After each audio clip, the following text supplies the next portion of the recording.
নমস্কাৰ, মই নীল। প্ৰথমতে আপোনালোক সকলোকে এটা খবৰ জনাবলৈ পাই অত্যন্ত সুখী হৈছোঁ। বেংগলোৰত বসবাস কৰা অসমীয়া সমাজৰ লগতে সমগ্ৰ প্ৰবাসী অসমীয়াৰ বাবে এয়া এক অতিকে গৌৰৱৰ মুহূৰ্ত। অসম ছ'চাইটি অফ বেংগলোৰে প্ৰতি বছৰে আয়োজন কৰা ৰঙালী বিহু উৎসৱে এইবাৰ ৰূপালী জয়ন্তী বৰ্ষ অতিক্ৰম কৰিছে আৰু অহা 4 এপ্ৰিল তাৰিখে এই ৰূপালী জয়ন্তীৰ বৰ্ষটি আমি একেলগে উদযাপন কৰিম। বিহু কেৱল নাচ গানৰে উৎসৱ নহয়, আচলতে বিহু আমাৰ আৱেগ, আমাৰ পৰিচয়, আমাৰ ঐতিহ্য আৰু আমাৰ হৃদয়ৰ স্পন্দন। মাতৃভূমিৰ পৰা দূৰত থাকিলেও প্ৰতিজন অসমীয়াকে একেডাল এনাজৰীৰে বান্ধি ৰাখে এই বিহুৱে। অসমখনক অনুভৱ কৰাৰ এটা সুযোগ দিয়ে।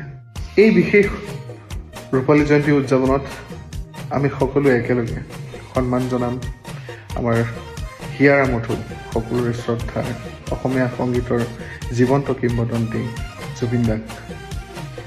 তেওঁৰ প্ৰতিটো গীত, সুৰ আৰু কথাই প্ৰতিজন অসমীয়াই জীৱনটোক জীপাল কৰি ৰাখিছে।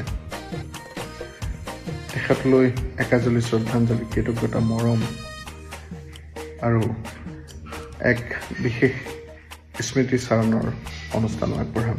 গতিকে এই 4 এপ্ৰিলৰ বিশেষ দিনটোক আপোনালোকে চিনাক্ত কৰি ৰাখক।